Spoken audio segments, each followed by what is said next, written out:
Bon, on va pas se mentir, les supporters du PSG, ils peuvent avoir le gros sourire, ils peuvent être très hype les amis, parce que je suis très heureux de vous retrouver pour parler, mesdames, messieurs, de Leny Yoro. Leny Yoro au PSG. Alors, peut-être que vous ne savez pas qui est ce joueur. C'est possible parce que c'est un joueur très jeune.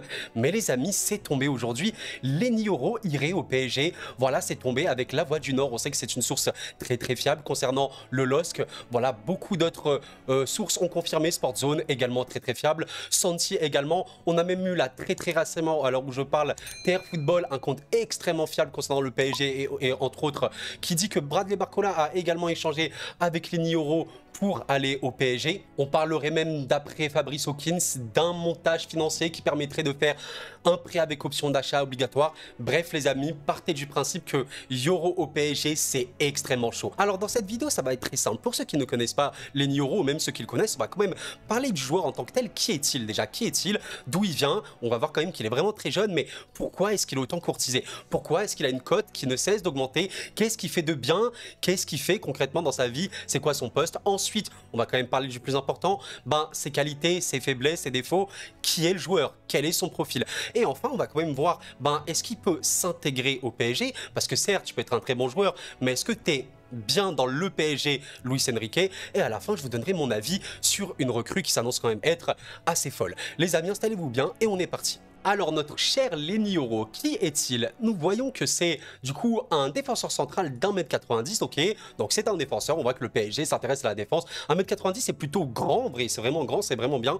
Voilà, 13 novembre 2005 les amis, cela n'est pas une blague, ce n'est pas un montage. 13 novembre 2005, fin novembre 2005. C'est extrêmement jeune.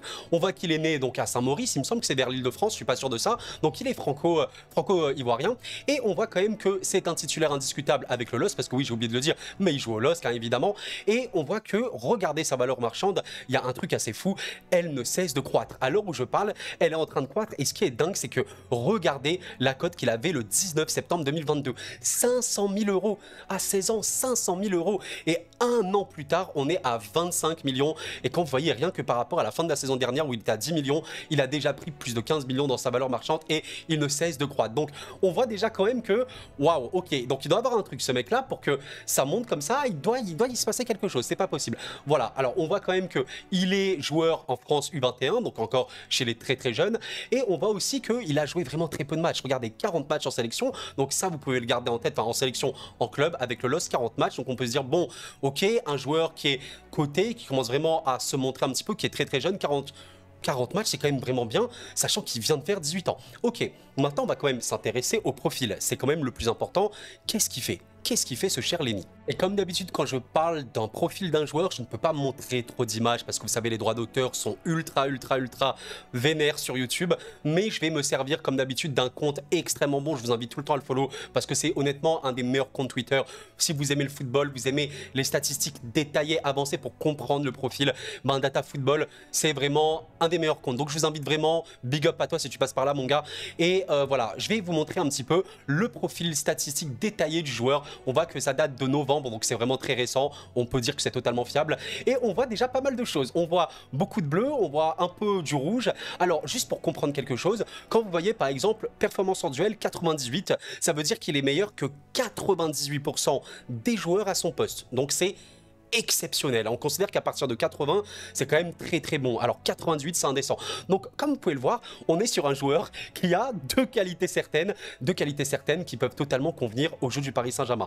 La qualité première, c'est au niveau de la conduite de balle. On voit quand même que c'est un joueur qui ne fait pas du tout de course avec le ballon, vraiment très peu. Quand tu vois 9%, il est très mauvais là-dessus, mais c'est pas forcément un défaut parce que on voit qu'il compense sa conduite de balle avec la capacité d'élimination. Et oui, c'est un joueur qui peut dribbler, qui sait dribbler, et également un joueur qui sait conserver le ballon. Voilà, ce qui est intéressant dans la relance, on voit qu'il réussit ses passes, mais il réussit les passes longues. C'est pas si mal parce qu'il contribue à avancer le jeu, à faire avancer le jeu. Bon, pas forcément de manière extrême parce qu'on voit qu'il fait pas gagner non plus beaucoup de mètres, mais les passes longues, il réussit. Ça peut être aussi des passes longues en retrait, latérales, etc. Voilà. Mais évidemment, et là, vous le voyez, le point fort le plus intéressant, le plus choquant du joueur, les amis, il vient de faire 18 ans.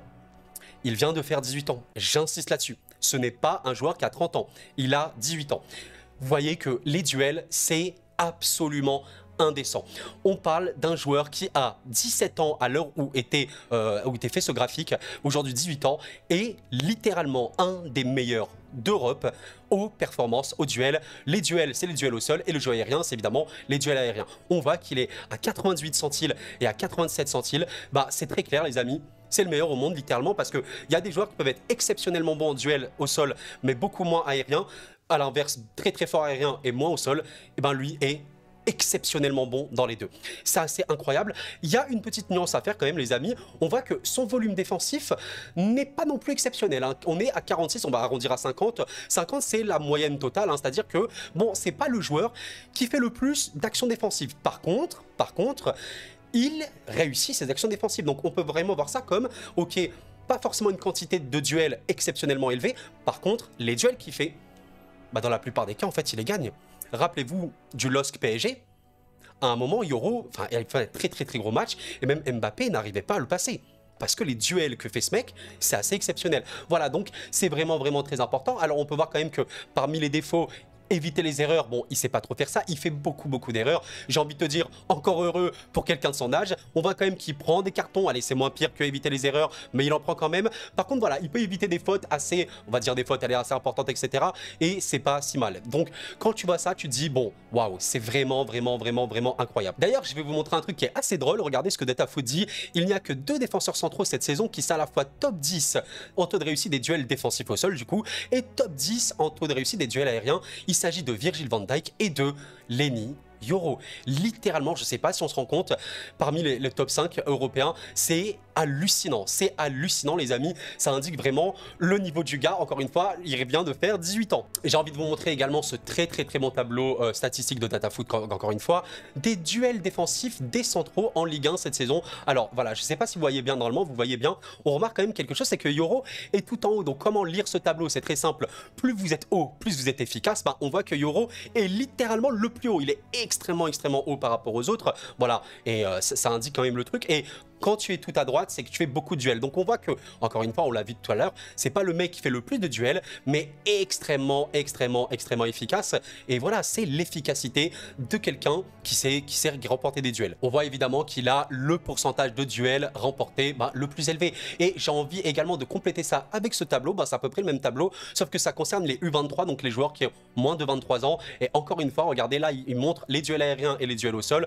Fort au sol, c'est à droite, fort dans les airs, c'est en haut. Et vous voyez que il est littéralement dans le coin supérieur droit, très largement au-dessus de beaucoup défenseurs, même O'Brien qui peut être vraiment très bon avec l'OL. On voit que O'Brien est bon au sol quand même, il est dans la moyenne, c'est pas si mal. Par contre, on voit que sa qualité première, c'est les duels aériens où il est vraiment très haut, il a un pourcentage excellent. Et Yoro, il est encore meilleur que O'Brien, mais en plus de ça, il est très bon au sol. C'est vraiment indécent. C'est encore une fois, vous voyez ça, vous dites, oula, mais qui est ce mec? Et il est très jeune, il peut encore progresser. Ça fait très peur. Et voilà, on peut compléter ça avec quelques petites dernières statistiques. On voit que ça, c'est les duels remportés par les défenseurs en 2023. Alors attention, ce n'est pas la saison actuelle, c'est en 2023. Donc ça compte également les 6 premiers mois de 2023 où il n'était pas non plus trop présent. Mais on peut quand même remarquer que malgré ça, en 2023, c'était le premier en duel défensif remporté au sol. C'est vraiment choquant devant tout le monde, même devant Todibo, on sait, un énorme crack français. Et les duels aériens, par contre, il n'était pas là. Mais si on s'intéresse à la saison purement 2023-2024, les amis, en Ligue 1, regardez ça. Est-ce que j'ai besoin de développer? Regardez comment les duels défensifs, c'est serré. T'as quand même un joueur à 74, 77, 77, c'est très serré. Et le deuxième, c'est Brassi à 78. Et le premier, quasiment 84%. Yoro, de très loin, le plus performant au duel au sol. Et pareil pour les duels aériens, c'est le premier. C'est vraiment choquant, même devant Danilo Pereira, qui, comme vous pouvez le voir sur Football Ref, a des performances en duel aérien extrêmement bons. Et il se paye le luxe d'être meilleur que notre cher Danilo. Et ça prouve vraiment à quel point ce joueur, disons qu'il est absolument parfait, je sais pas si c'est le terme, mais tellement bon au duel. Voilà, que ce soit au sol, que ce soit d'un point de vue aérien. Et voilà, vraiment pour conclure, pour vraiment définitivement comprendre à quel point il est fort, voilà les duels aériens remportés dans les défenseurs centraux en championnat cette saison.